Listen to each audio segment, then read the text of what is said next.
Greetings and salutations, Bravehearts, Urbanites, and Coach Mad Hatters, and welcome to the Stardome. This concludes our 90-day journey by heart.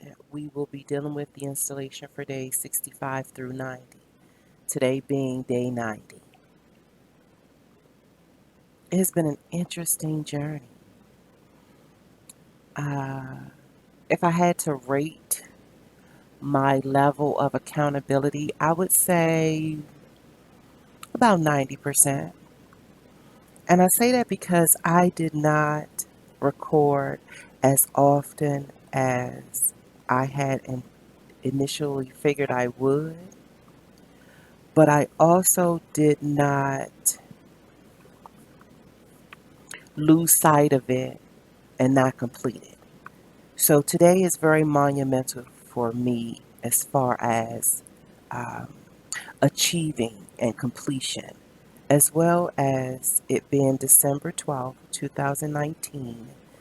And we are inside the eye of the full moon in Gemini. And with my Saturn being in Gemini, it is a very special day. Also, to just quilt in a few peripheral excite abilities is the fact that my Pluto is in Libra, and that lends a specialty all on its own, as well as I've mentioned so many times before. But if this is your first time hanging with us, welcome, first of all. Second, we deal in a lot of astrological awareness with regards to one's zodiacal archetypes and characteristics as a way of therapeutic healing through the better understanding of self. I speak very fluently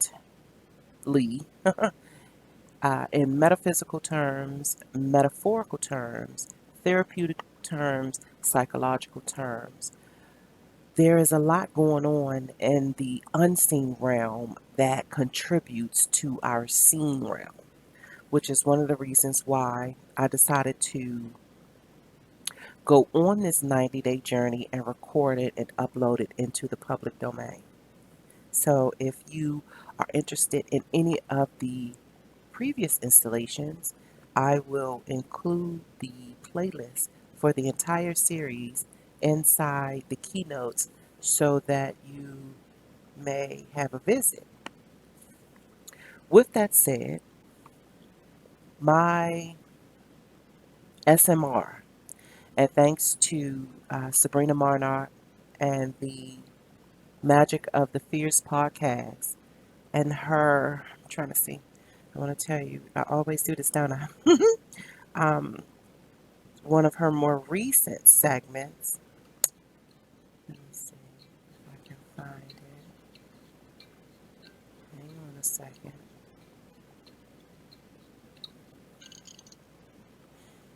Let's see if I can. Because this is really, and I haven't um, completed the entire segment. I will be finishing it up today. So the segment, what episode is this? It's episode 37. And it's with Shakira. And it is titled The Astrology of Millennials and Gen X. So far, an immaculate conversation, to say the least. And so you can go through monarchastrology.com to get to the podcast, which I would suggest you do because I already have it bookmarked on Pippa.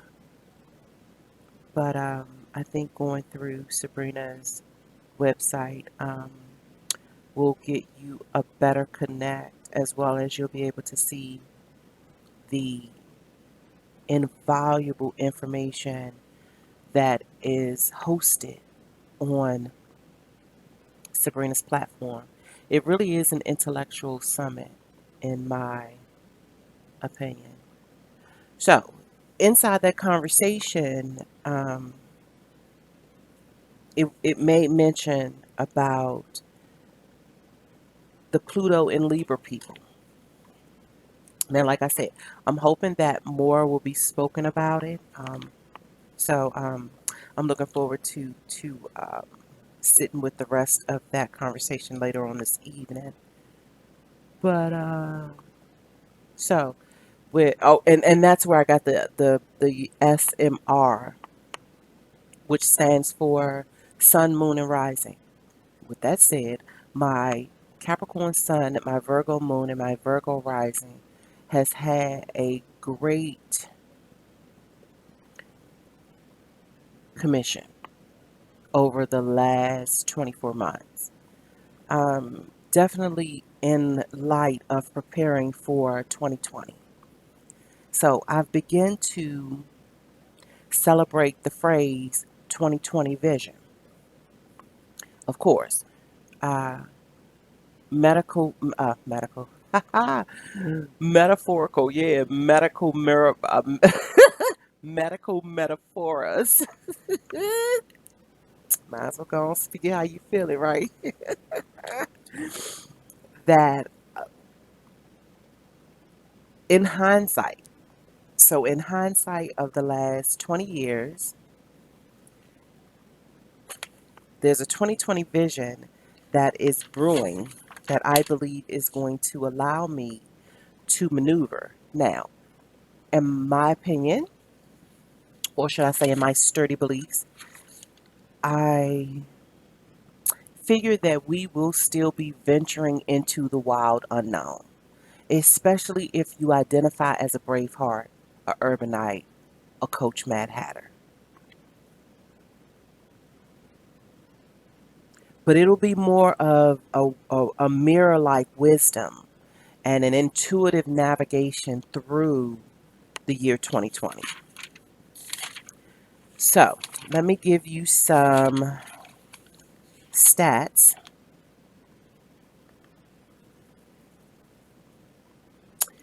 This conversation, um, as well as all of the other conversations inside the Journey by Heart series, is all about my relationship with self, the discoveries of certain components of myself that was not readily available to me. I literally had to seek it out. I had to dig deep and uncover that which was hidden. So it was a lot of work in solitude. It was a lot of mental mapping, a lot of emotional reconciliations, a great deal of mirroring and conversations with self as it was in conjunction to the information that I was uncovering uh, inside my birth chart. My Chiron and Aries, my wounded healer element, played a great deal in me forming an emotional solidarity around my esteem, around my confidence, around my ability to stand firm in that which was unfolding specifically around the uniqueness of me, meaning it had not a thing to do with anyone else.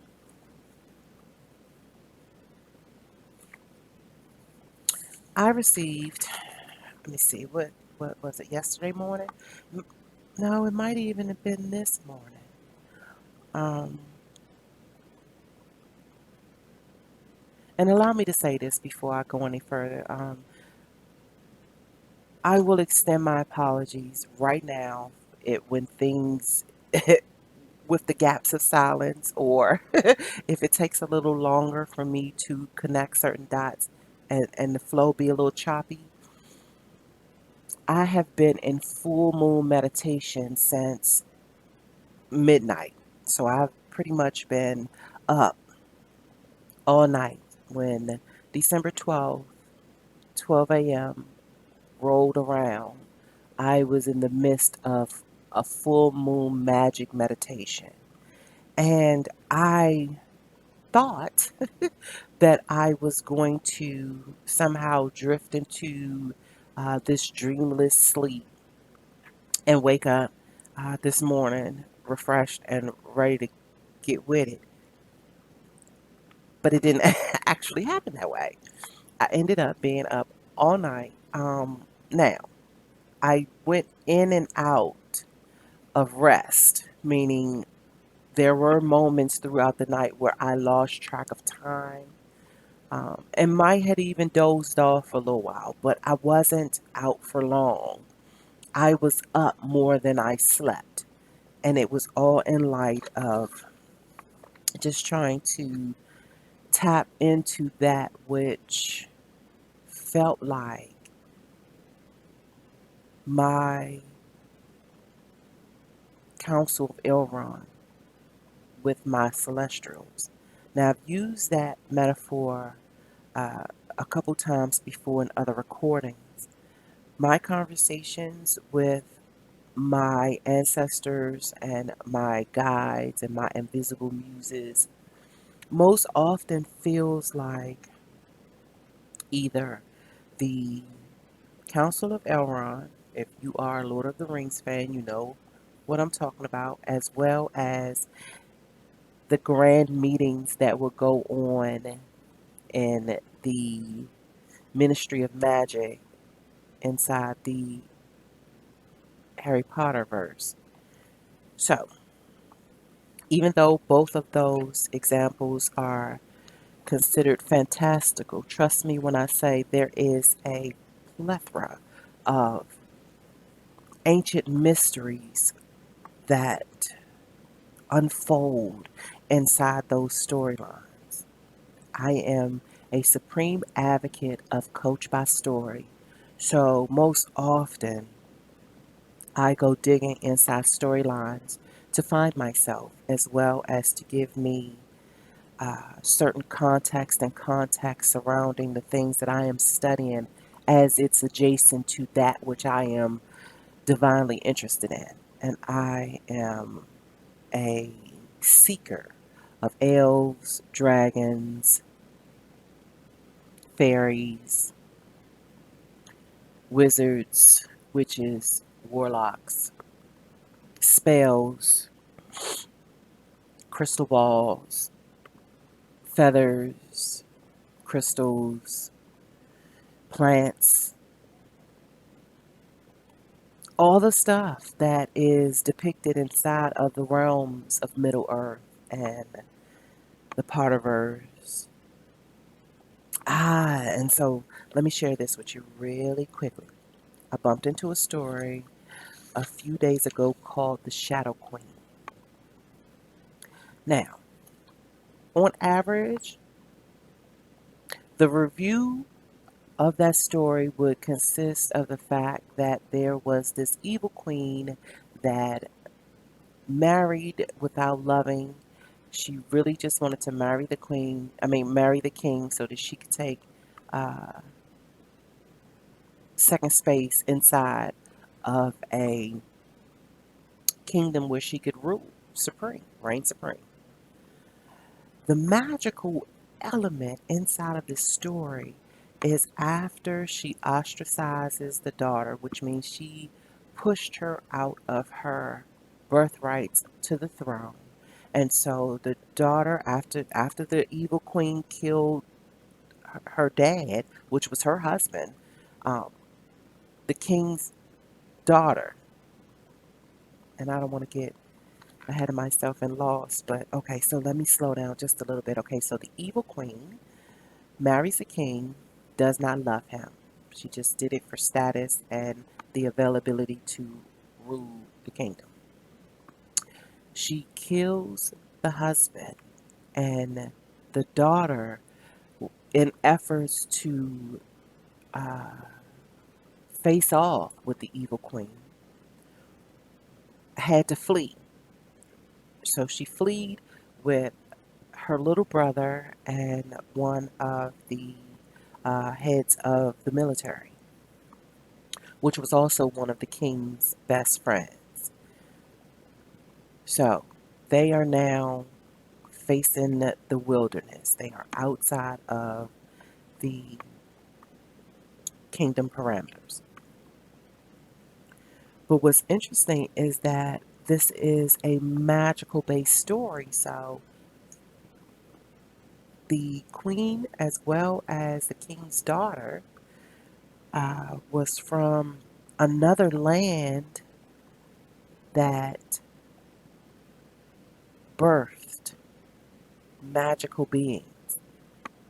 And when I say magical beings, I don't mean like fairies or elves, but they were in human form, but they were just born with immaculate skill to harness the elementals and shapeshift energies and bend it to its will.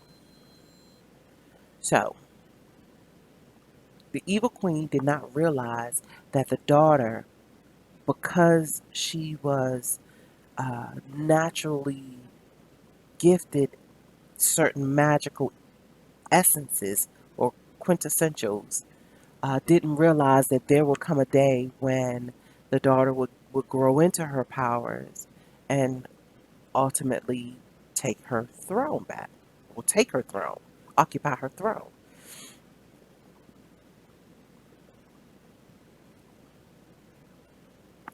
Uh, and there's so much to the story, so I'm not going to tumble down that rabbit hole. But what I am going to say, what was one of the things that was so amazing about the story is their ability to hold conversations with one another as if they were on the phone, but inside their mind spaces. It really took a whole, it gave me a totally different view on this thing that we like to call telekinesis or kinetic conversations. And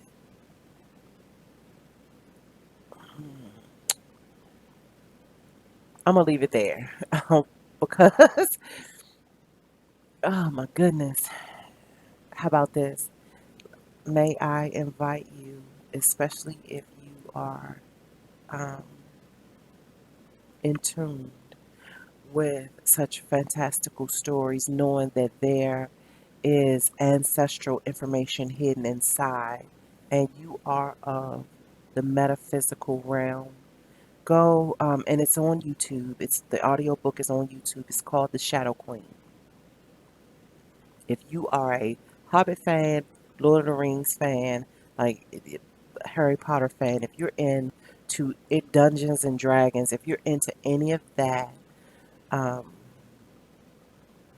treat yourself because it's not just for entertainment. It really opens up the possibilities of how we are not using or properly utilizing the mental and emotional powers that dwell within, and that the serendipitous intent to cultivate such magical utilization can actually be practiced and honed and mastered. Now, of course, it might seem a little weird in capability because we do live in a world that is such fast paced and it's very distractive and destructive and judgmental. So I won't fake or front and tell you that it is not a challenging feat. But I do know that the harnessed and the incubation of such powers do exist. I personally do not know of a human that I can actually call or touch or have a first base conversation with, that have mastered it on a level that is depicted inside of this story. But I know for me myself that I have witnessed firsthand instances where I will send a message to someone and they call me. And so then the rest of the conversation takes place in the 3D. But it's quite amazing how the more and more I study and meditate and cultivate the intentions to harness this ability, that certain instances show up show up in response to my efforts. I also want to say that it has been quite amazing in my increased awareness and efforts to send out certain love, just send out the loving intention. And one friend in particular, it has been amazing because we haven't actually, or should I say, physically uh, voice to voice. We haven't had physical voice to voice contact often over the last 90 days. But the few times that we have spoken, he has mentioned how I am in his thoughts in a certain way, and nothing all raunchy and out of place. No, very proper, very respectful, but it still is the confirmation to me sending him certain well wishes, certain wishes of well-being and clarity, and just knowing what it is that he is focused on achieving in this lifetime, as well as my children. Now, my children are not as open and reflective, um, but I get um, the motherly sense that my intuition is being carried, um, and it is landing. It's landing in its proper perspective. Uh, so, yeah, I said all of that to say that um, I have not been recording as much, but the times that I have been recording, it has been capturing the essence of what it is that I've been going through over the last 90 days in light of this journey by heart. And that I decided to use my own 90 days as a living example so that I may not only understand what it feels firsthand to be under observation in this kind of way, but also just as a benchmark to say that I have concluded a full official 90-day series in conversational learning, and mainly talking about conversation with self. I like to call it Into the Wild Unknown, honestly, because nothing is as it seems, and things are being catalytically shifted, and all sorts of newness is shaking up the traditions and the trends and the status quos of yesteryear. The evolution of the human experience is really showing me something very amazing, to say the least. And so, of course, I took some notes.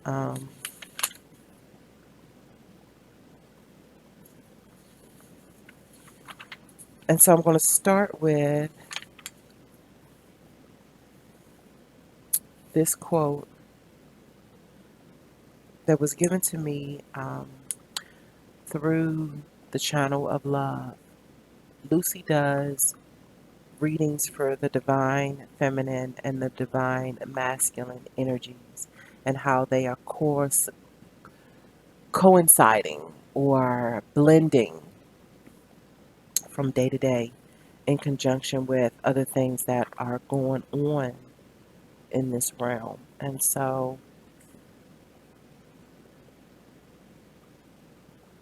in honor of the self study landscape,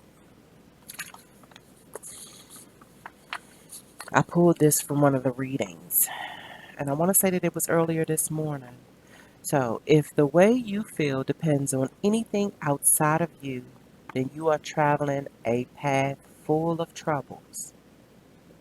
But if you shift path/paradigm and utilize your inner voice as your navigational support, then you'll travel in divine alignment. And then I went on to say, inside the storylines that is your life, to discover, develop, reconcile, redeem, esteem, and enrich is your birthright. It's yours to have. It is yours. So I would like to take a moment to just unpack that notion for a moment. Um, because for so long, like literally raised in the notion that I was to take stock and take heed into what someone else thought about me versus what I thought about me. And I got twined up really, really bad with giving priority consideration to what someone else had to say about me and totally neglecting what I felt about me. My Chiron being in Aries has been one of my most glorious challenges. Why? Because your your Chiron placement tells you where it is that you will surely have to reconcile in order to start healing. So with my Chiron being in Aries, first house, it has everything to do with my star power, my self awareness, my self development, my personal growth, my personal power, and the regeneration of all of those things.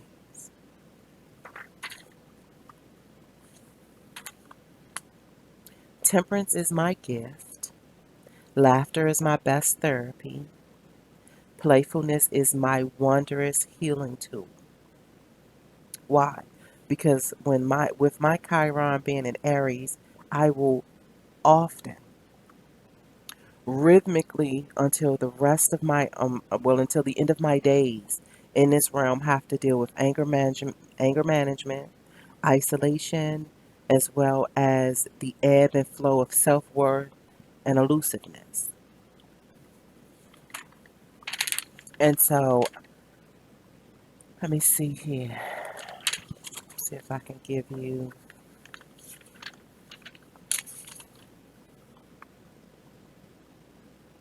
just a quick tidbit to summarize the activation of my Chiron and Aries quality healing. So, my healing gifts, meaning when I am flowing in this, then not only am I being healing to myself, but my transparency in sharing has the power to be healing to others. And so, as long as I'm standing in the service of empowering others to embrace their individuality and to be able to channel their anger into creative expression and do this fearlessly and unapologetically, that the accumulation of emotional investment and characteristical, is that a word? Archetypal independence. Now, the The triangle of my archetypal independence is my Capricorn Sun, Virgo Moon, Virgo Rising. I'm still learning what that actually means as a collective so that I really can have this divine trifecta view of what I came here to do. But until then, I am going to explore it piece by piece. And I'm sure in other segments, um, I will continue to share what it is that I'm learning. But I'm going to say this it has been a long road for me to get into the stance where I could slay this thing called implied consent. It's one of those things that my cultural denomination pretty much has been judged to do. Like it's been the expectation generation upon generation that bad things and misconceptions and all sorts of uh, what's the word I'm looking for? It's not coming to mind. But all the things that were thrust upon the folks that look like me and no pushback. That was the expectation that everything could be done to my people and there would be no pushback. So, with that being the case, generation upon generation, the society by which my ancestors lived in, all the way up to this very moment, other cultural denominations began to expect that there would be no pushback for the shenanigans that they pull, which included the lopsided ass judgment from not knowing. Like willful ignorance to me is worse than secondhand smoke, honestly. Like I can sit in a room full of smokers and be just fine. Dealing with lopsided ass judgment, folks that feel like they because they are in this sort of holier than thou motif that they can adopt this master morality stance and just throw that any kind of which way they like and there be no pushback. There be no there be no yeah, let me just leave it there because I really am going to stay true to reframing from a rant. I am days away from it being Capricorn season and this whole dance with Saturn and Pluto, as well as now Jupiter is coming to the party, Venus is in at the party, and the full moon in Gemini, and yeah, my Pluto being in Libra got all kinds of stuff going on. And I really want to give it the business. I just want I just want to fly my Saturn flag and get my Saturnine on. And it's amazing because this urge is infused with such wittiness. Like it just seems like my language wants to just come out and play. But it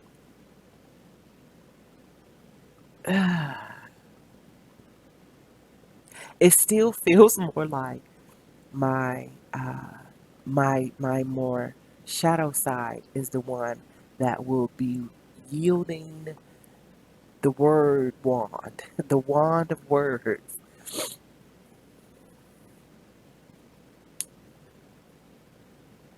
And so I still I still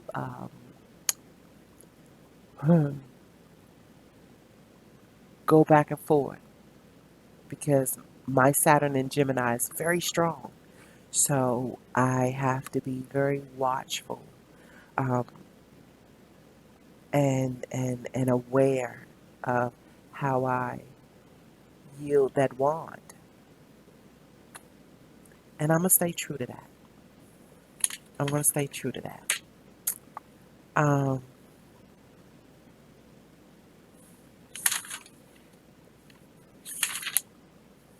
Here is,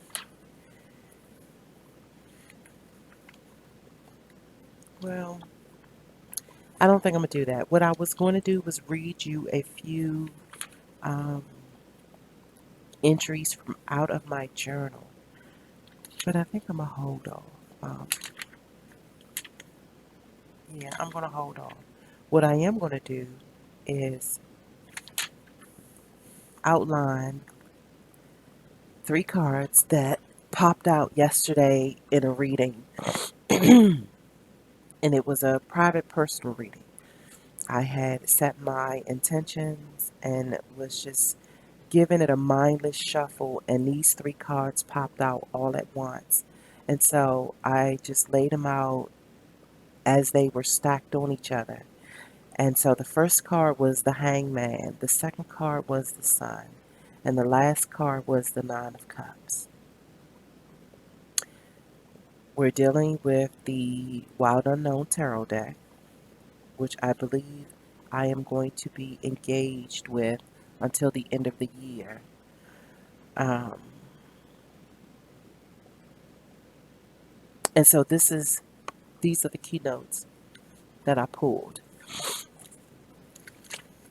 And then I'm going to close out the segment with reading a passage from Dr. Joy DeGrew's Post-Traumatic Slave Syndrome, America's Legacy of Enduring Injury and Healing. And it's quite interesting because Dr. Joy has been on my mind back and forth concentratively for the last, I want to say, 7 days. And it didn't strike odd because she pops in every now and again, and I will have the inner instruction to go pick up her book or pick up the workbook or go check out one of her videos or tap into her website. So it wasn't strange. But now, and it's still not strange, but now I see that I was getting prepared to close out the 90-day journey by heart. Um, and what it is that I'm discovering surrounding my own heart moving forward, especially as it's going to infuse my 2020 vision over the next 12 months. So the Hangman. And let me just hold on a second. Let me get the guidebook for my Wild Unknown. Because while we are inside of this language immersion practice, I like to give the um, the page numbers just so that it makes learning a bit more effortless as we are strengthening up the fluency by way of tarot, utilizing it as our direct connect to the celestial realm. And so I'll say it now, as I've said it plenty times before, and will probably say it countless times in 2020, that one's own devotion to learning tarot, not for the sake of doing readings for others, but for the sake of having metaphorically a direct connect to one's own celestial inner court. Not to tap in so you can go and connect with the dead and all that other kind of spooky ass shit. No, like to have sincerely a means by which you can get messages as it pertains to you, what it is that you are contending with, mysteries that you seek to uncode, decode, transmute. And then if you get strong in the language, you fluently speak the language, and you want to support and service others, by all means. But I often say that a reader cannot give me the quality of reading that I deserve, that I can get from myself, because I know what it is that I seek. And even if they are fabulous, wonderful, authentic, transparent, channeling gurus, they will never have the mindset needed to interpret the messages precisely as you may need them to be. And so to learn the language on your own, for one, it'll dispel all the spookiness around it. And it'll give you the firsthand stance that you need to dispel the myths around reading tarot. And it's not necessarily as entertaining as some of the readers are on YouTube. So that also takes away the fluffy hoopla, because as I've seen it, as it has unfolded and happened for me, it's very serious and it's very on point.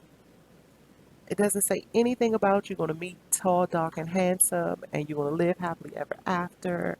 And it doesn't say all of that. Now, I'm not sure if that has anything to do with the fact that I'm a novice, but I also know that the answers to the questions that I seek that are deep, deep down, all I have to do is put forth the intention and start shuffling the cards. Yes, I am hooked on to the guidebook, which leaves the intuitive power of the creator of the deck. But seeing as that I have um, situated my stance into the wild unknown, the deck is perfect. It is truly giving me what I seek without the extra. With any reading that is not personal, um, all general um, readings that could be captured on YouTube really should be for learning purposes. I won't even say entertainment purposes, honestly, for learning purposes, so that you may begin to uh, familiarize yourself with certain concepts as they are in conjunction with the cards. But honestly, set forth the true intention, shuffle the cards, and stay true to the guidebook. And I believe certain answers will find their way to you.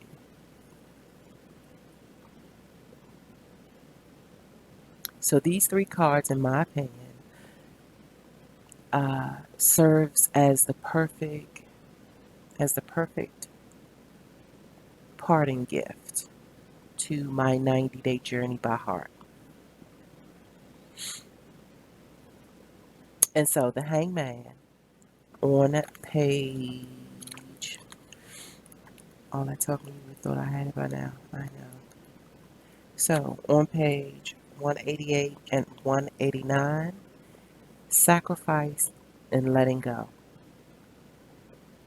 What does it mean to truly let go? And how do you achieve it?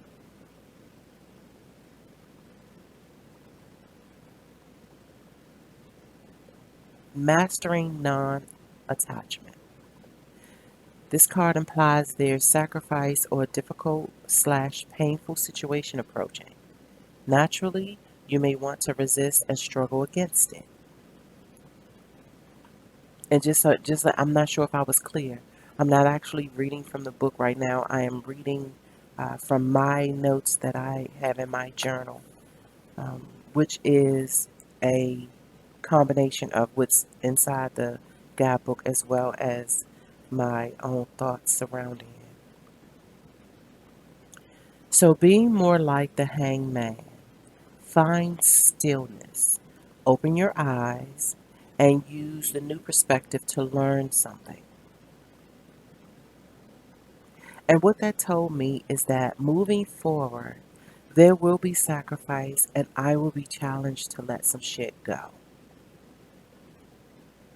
And I honestly think, especially as it will be in conjunction with the maturing and the healing of heart-based situations, that there were some things that had to happen in order for me to go through them and gain firsthand knowledge through the experience.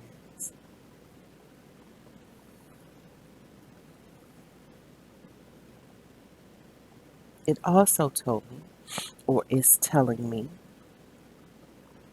that it usually isn't wise to struggle against it, whatever it may be.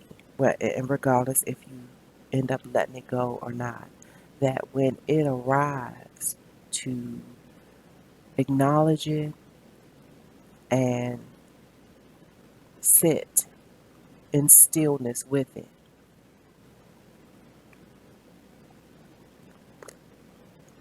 will probably be, more likely will be, something that will open your eyes and the newness will gain you a proper perspective. Which, if you really think about it, that really is the optimal navigation system when we're tapping into the wild unknown. Because the wild unknown is the shadow side, it is one's darkness, it is the moments in the valley. And we really do, and I say we, meaning my cultural denomination.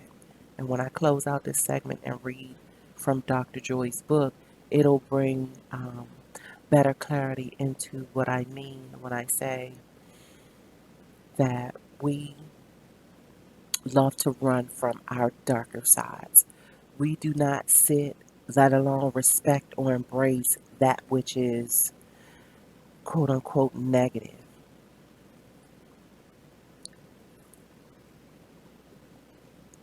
We live inside of a society that for generations did not allow us to properly feel the balance of our positive and negative sides. And I'll just say this for the record, the light side is the masculine side, the dark side is the feminine side. Now, anyone who has been studying inside what is now traditionally called feminism, but also back in the day was called sacred goddess studies.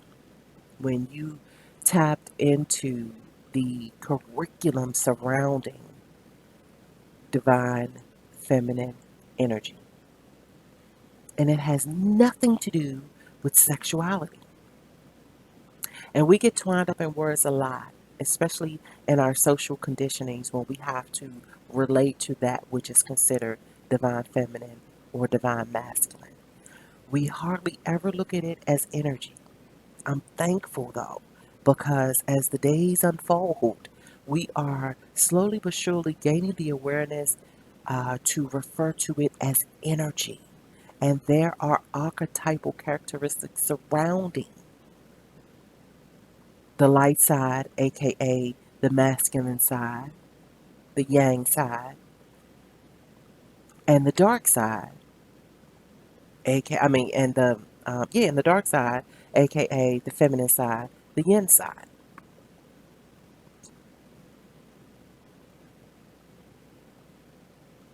And like 19 Keys says all the time, you know, that once there's balance, then you can build.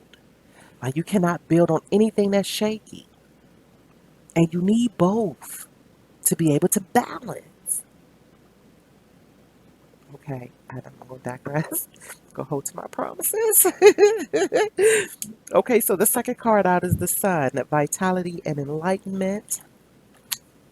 And I promise you, they fell out just like this, and I was amazed because it still had not honed into me how um, this message was going to play out and what was actually going to come to the surface as the main idea or context. Okay, so on page 202 and 203, imagine the warm, healing rays of the sun. Conjure up the feelings of the moment when all aches and pains fade away. Vitality and whole health abound, while the feelings of assurance and clarity infuse all you think and do. Spend some extra time outside and be grateful for the radiance of the sun and the life force it gives to all its creatures.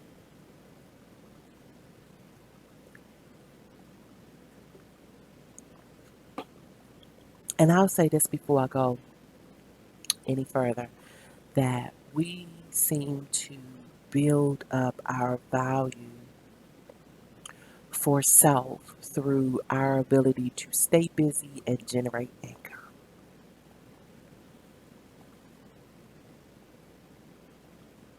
The master morality as well as the slave morality.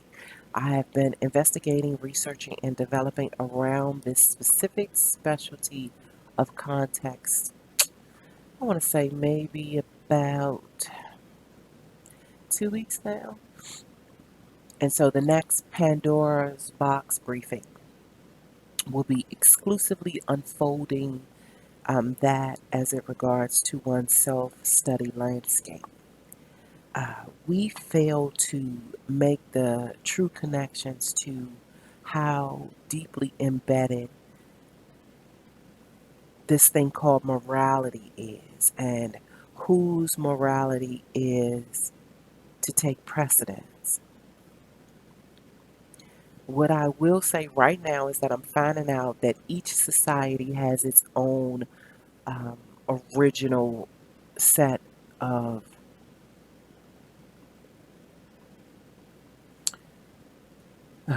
codes of conduct, has its own special rules of engagement. And so, America specifically has one of the more high end vices of morality. And we use morality as if it's a given. We figure that if you're moral, then somehow you are righteous and you fall more on the good side of the story than you do the evil side per se. And I have been investigating to dispel this myth.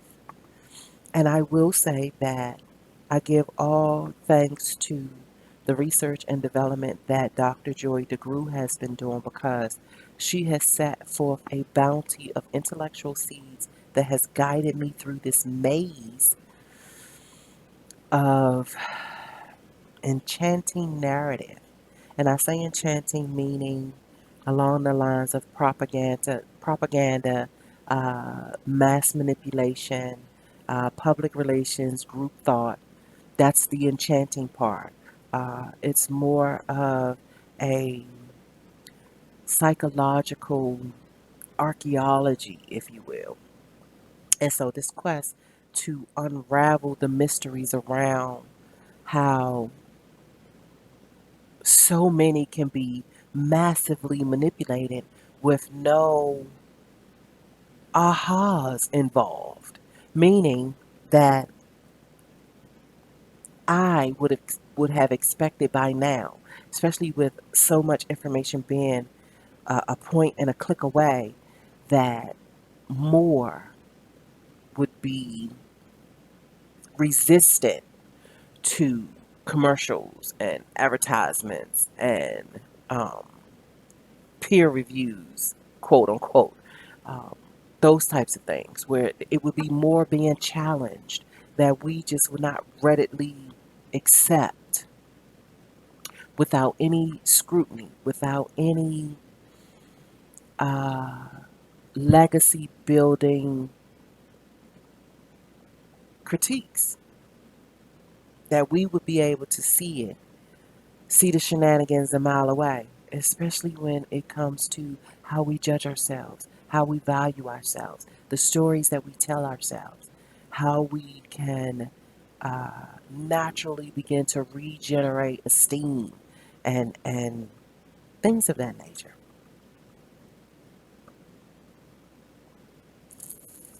So the vitality of wholeness starts with the conjuring of one's imagination and how the feelings of assurance and clarity can infuse what it is that we think and we do. Which leads me to the last card, which is the Nine of Cups, Bliss and Harmony. And that is on page, let's see here, that is on page 90 and 91 of the guidebook. At last, the card of wishes come true. Worries and fears are cast away. A new phase of peace and harmony awaits. The world seems to be granting your every wish. Good health, happiness, and even material gains are headed your way. Enjoy. So, needless to say, by the time I got here with Capture My Notes, I was ecstatic.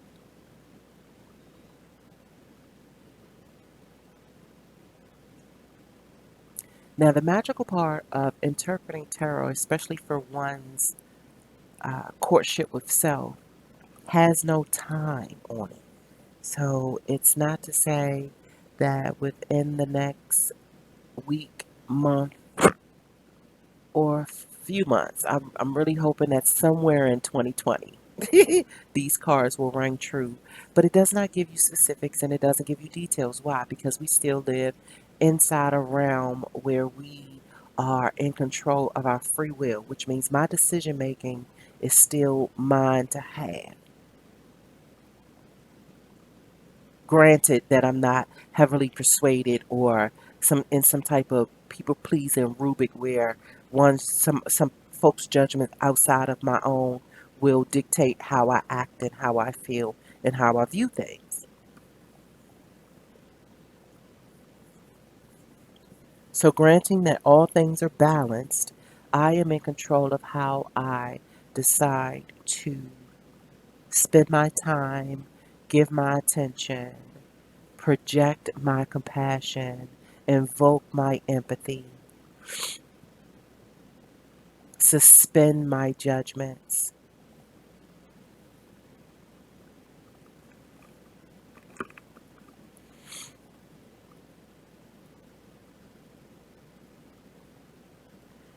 Celebrating the energy of the full moon in Gemini today, December 12th, 2019.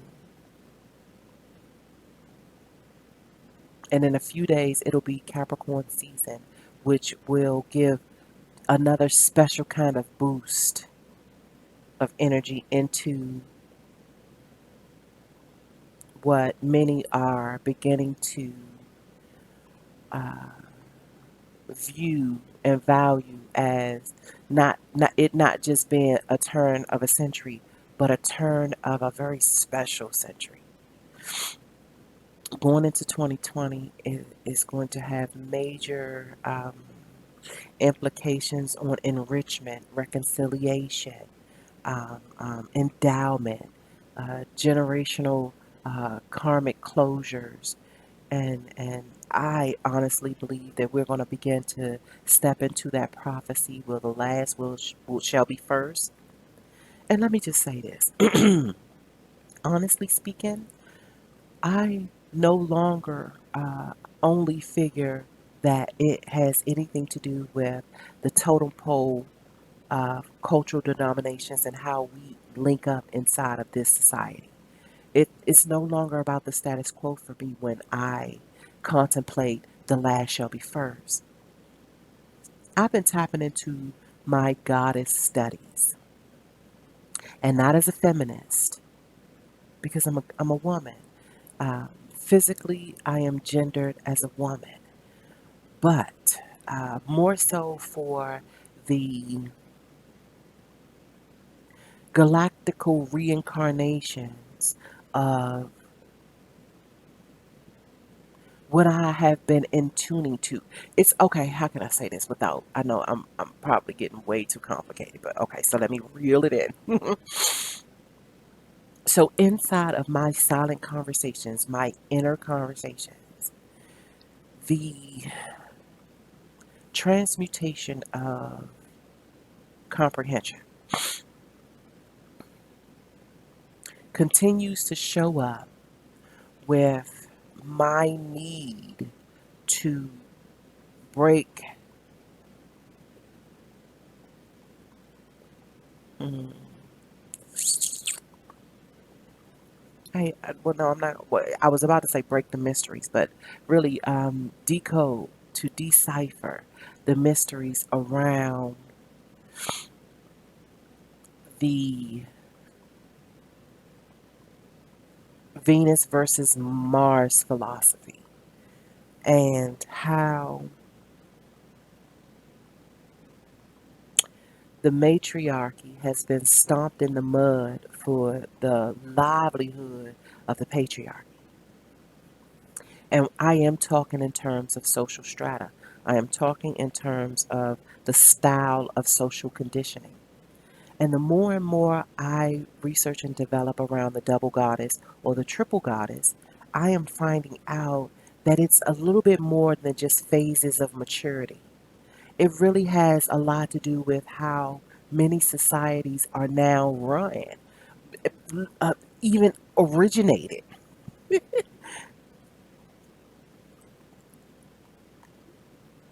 How ancient stories were buried, burned, destroyed, detoured, rewritten,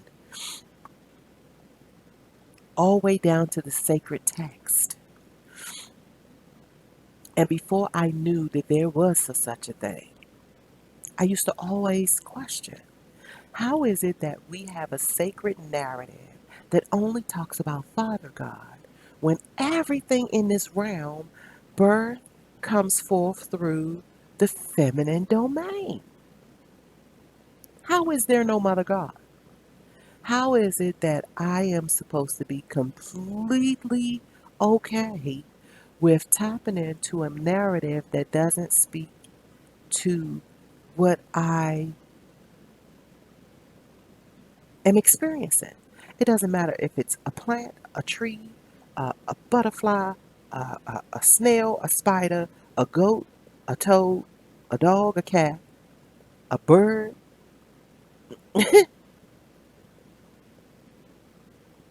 Birth, life begins inside the feminine domain.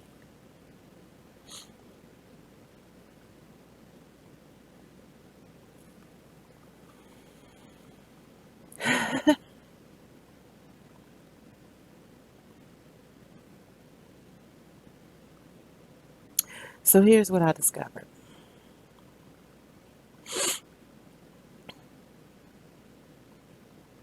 And we're going to stay uh,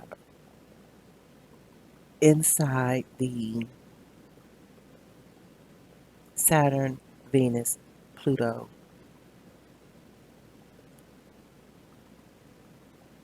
I want to call it a menage a trois. I really do. We're really back. I'm going really back because it just always seemed to me when Venus show up, come on, like, come on. But okay, and let me just say that Saturn is feminine energy, and I know I've said this in a couple of other recordings, but just to keep the record straight, just so we clear that Saturn is feminine energy. Okay. Um, so, but she's more of it's more of the warrior type energy, and I think because she dishes out such hard lessons, that's why I say karma is auntie karma, and she's not a bitch, but she can be. She has the magic to be, but when auntie karma pulls up on the set. She always tells us, it's up to you, baby. You know, how we gonna dance when I get here. It's all up to you. All depending on how you've been handling things will dictate, what happens when I show up. But I will be showing up. And so here's what I wrote, okay?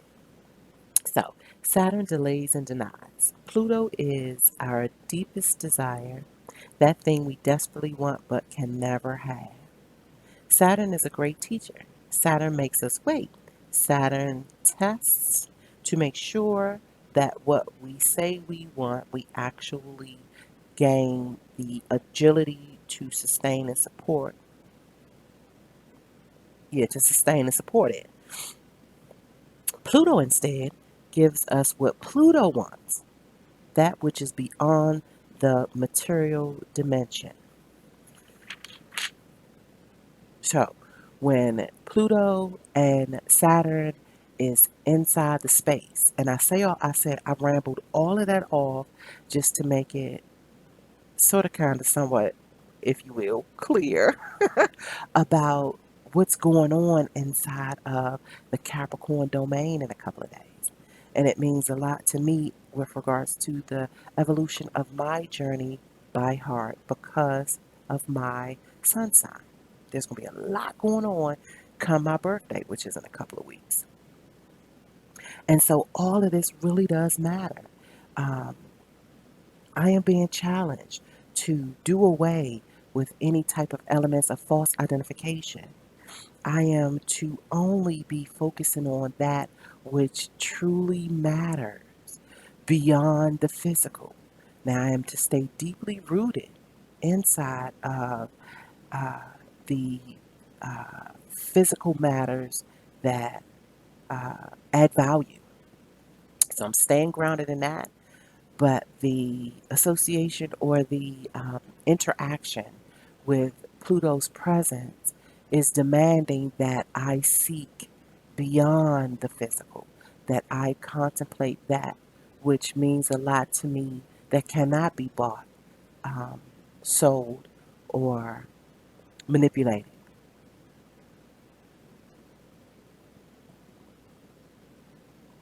And so all of that, and I'm still looking over just to make sure that there is nothing else I want to add before I read this passage and close us out. So we're dealing in this mirror-like wisdom as an archetypal characteristic, which is profound when dealing with intimacy, trust, and respectful bonding. Yeah, okay. So let's get into it. So, Dr. Joy DeGroot, Post Traumatic Slave Syndrome. We are going to start on page 115 that depicts what Dr. Joy has anchored as the syndrome,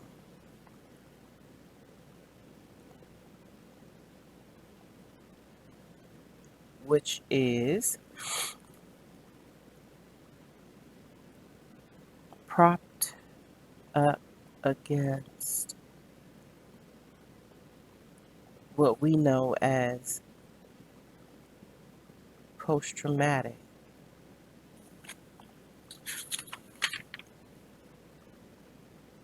stress disorder. Okay.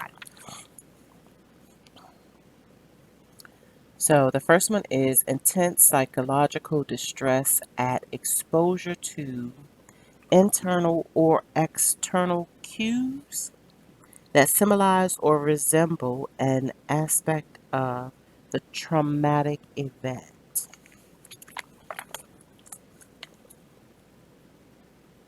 The next one is The next one is physiological reactivity on exposure to internal or external cues. The next one is marked diminished interest or participation in significant activities. The next one is feelings of detachment or estrangement from others. The next one is restricted range of effect. The next one is sense of foreshortened future. In other words, does not expect to have a career, marriage, children, or normal lifespan. The next one is difficulty falling or staying asleep. The next one is irritability or outbursts of anger. And the last one is difficulty concentrating. And what's amazing is that to read those and to ponder them um,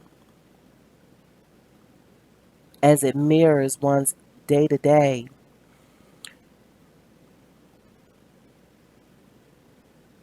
speaking for myself, I do not engage with with individuals on a day-to-day basis that would be in conversation or even in investigation around what I just listed.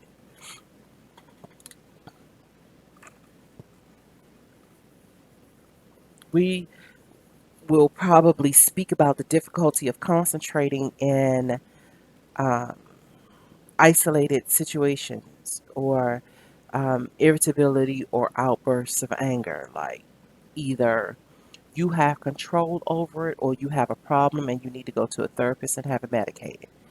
On the family level, we do not tackle that as a mystery that can be solved just by the enlistment of a few studious loved ones that will be in it for the winning of better understanding.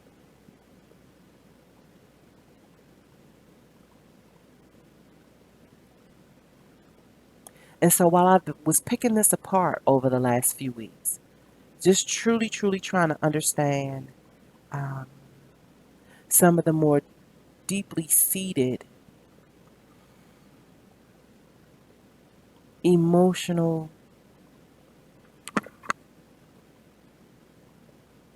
displacement in my own life, just how it's all unfolding or what it means or how I can better uh, deal with it or redeem it or enrich it, develop it, reconcile it. Dr. Joy speaks very highly and very in depth about this thing called social learning theory, where we learn from the people within our environment. And for me, when I first began to hear it, it really was on just like a family day to day level, like who I am around maybe in class or who I am around um, at home or at the community center. Like it did not begin to anchor in as a generational thing until I began the journey by heart, where I was challenged or I was uh, enlisted to dig deeper and find um, a better understanding, if you will. Excuse me. So,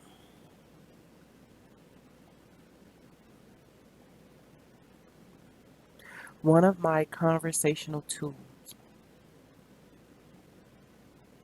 is how it is that we are very quick to judge and that we seem to be more readily available to dish out harsh words than we are to suspend judgment, take on the role as the listener or the questmate. And if we can't uh, formalize our thoughts to generate affirming and supportive words to at least just serve as the listener or serve as the student.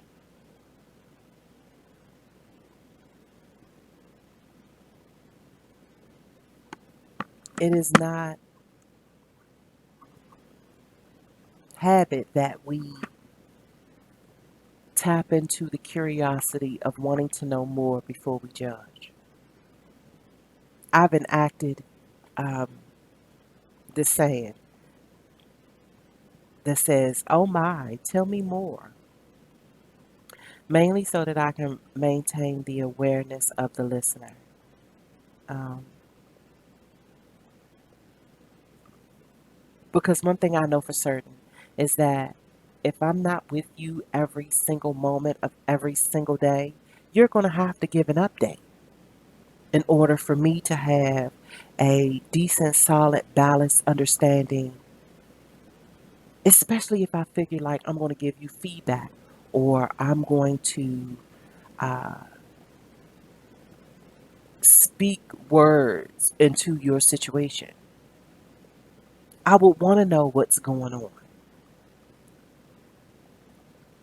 I'm not comfortable speaking on something that I know very little about.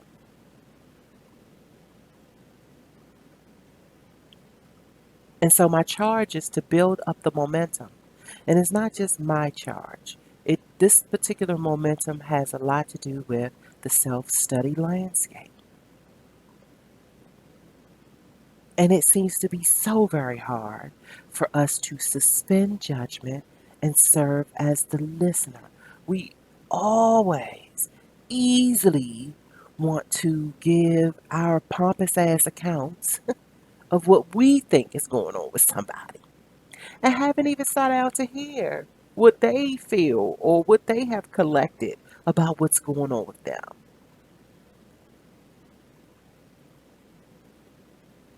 And so it took me back, especially as I tap into Dr. Joy's book. It took me back. If we want to stop this uh, curse of implied consent and truly step into these conversations so that we may heal and reconcile and redeem our esteem, then it would be good. We would do good to take stock in how, from the plantation, being around that which was easily emotional debilitating through words and harsh trauma.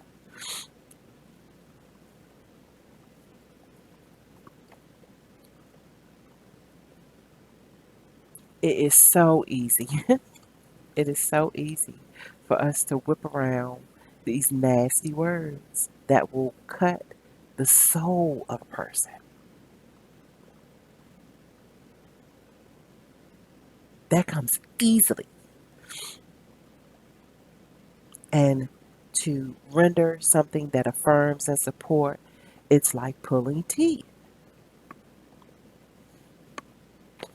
I made a rule for myself. I will not criticize nobody that I can't compliment. And that's been my rule for a good 5 years now. And I've even truly been challenging myself to do it within the same conversation, just so we can stay clear and bring balance.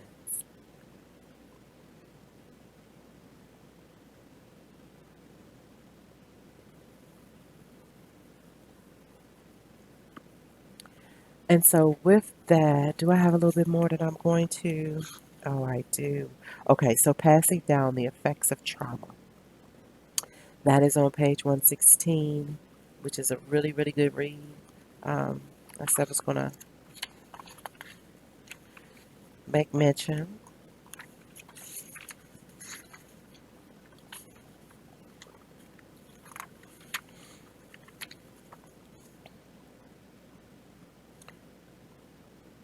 You know what?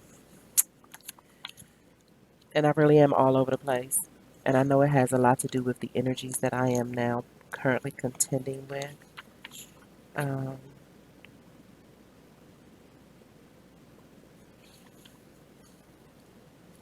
okay, so on page 187, we will close out with this. In African American culture, there is no lack of pride in the accomplishments of our family members and friends. However, there is frequent there is frequently a paucity of personal one-on-one acknowledgement of their deeds. I have often heard parents praise other members of their family once they have left the room, as if to praise them in their presence would be improper. In the absence of voice recognition and praise from the elders, children often feel like their parents are not proud of them and carry a lifetime of self doubt as to their worth. Healthy esteem comes from healthy and positive exchanges in the people in our lives. I'm sorry. Healthy esteem comes from healthy and positive exchanges with the people in our lives on whom we depend on for support and guidance. Some families take time to consider all that went well for them the previous day, explore ways of making things even better, and plan what will go well the next day. Imagine every black family doing this every day. It would take It wouldn't take long for you and your children to get in the habit of paying attention to the impact all of us have on others and refining the impacts of our contributions. Every day we would do, I don't know, every day we would have evidence of the good that we do and hence evidence of our value. And so I'm going to end it there. Um, the keynote for all of this rambling. And if you've made it to this point, I know that it was not easy to stay in rhythm with the ebb and flow um, of my choppy commentary. But in light of our 2020 vision and our self study landscape, as well as any new journeys by heart that will begin now and extend into the new calendar year, I think it'll be good for us to take on the characteristics of the hangman and begin to honor our stillness and our quietude so that we may navigate our own intimate wild unknowns without fear. Excuse me. And without the need to people please or shrink by way of other people's lopsided ass judgments, as well as stay in tune with the fact that the sun will shine and to dip into that, tap into that, turn on by the healing frequencies of that which is considered the sun, which is the moments when you feel your vitality increase, or when you learn something or you achieve something and it makes you feel real good. Marvel in that, and keep the intention to tap into it a lot more often. But don't judge yourself, and do not be fearful of when you may fail to meet or tap in, because you you will not always. But the moments that belong for you to tap in, they are already yours. Take heed in that, and look forward to the Nine of Cups energy that tells you that you may not have it all the time, but there are some that has already been destined to be yours. So, my folks,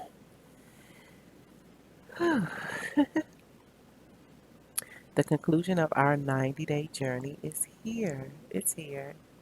I'm almost like slow to want to conclude this because even though it feels like the 90 days, um, there's so much that is unfolding and unraveling um, that I almost want to promise a new series is on the way. Uh, but because so much is unfolding at this moment, it's hard for me to say. But trust me when I tell you that if, in fact, um,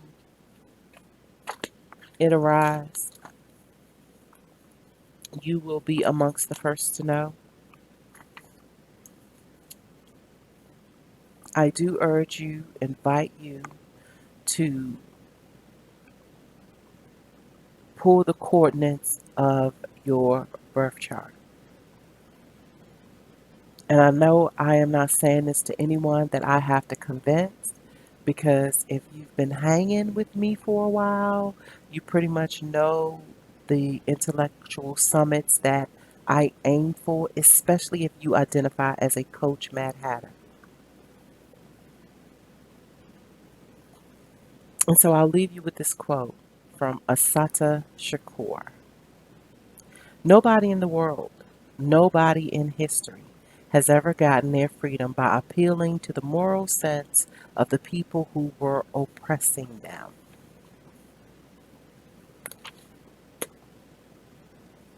When we officially enter into Capricorn season, and it doesn't matter if you have a high concentration of Saturn or Capricorn in your chart or very low, some major things are going on. There are going to be several heavy hitting planets inside of Capricorn within the next 7 to 10, 14 days. It would do you good to tap into that. It would do you good to tap into where um, inside of your human experience where you can pull out certain powers for the betterment of your discovery, your reconciliations, the redeeming of your esteem, the enrichment of your personality. Like all of it is pretty much available for you to tap into. And you can't tap into something that you know nothing about. So I invite you to get a hold of that. Find out how you can embrace your individuality. That which you value, only deal with that. Those people, places, things, situations, passions, projects that really effortlessly render you warm objectivity, warm constructiveness. And I know I'm grappling for my words, but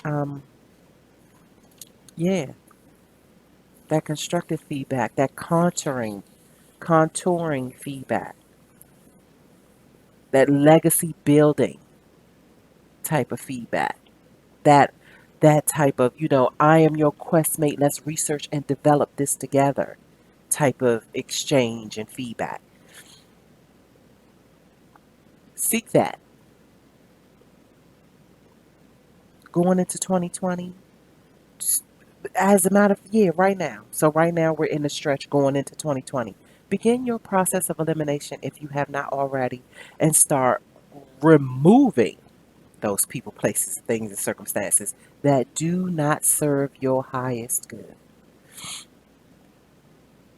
Now, I didn't say those that are challenging you, those that are expecting you to be greater than what you are, or those that may be saying things that you don't like, but you know you need to hear for the betterment, your overall advancement. Don't cut those people out.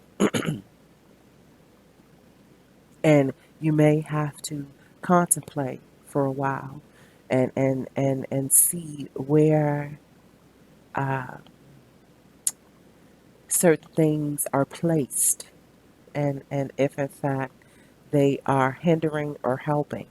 But once you decide one way or the other, then make a move and make sure that your process of elimination, if in fact you have to indulge in, is authentic and it serves for uh, the support of what you honestly value. I think 2020, especially when we're going to deal with one's visions, one's 2020 visions, there will be no room for anyone that is dismissive or anyone that have you second guessing what you feel is already destined or giving you mindless judgments or making you feel less than or not even really making you feel less than, or I should say, but is contributing to the notions that if you were to accept them will have you feeling less than. Because remember, implied consent, we slaying that shit, we are slapping that shit out the air, we matumboing that shit.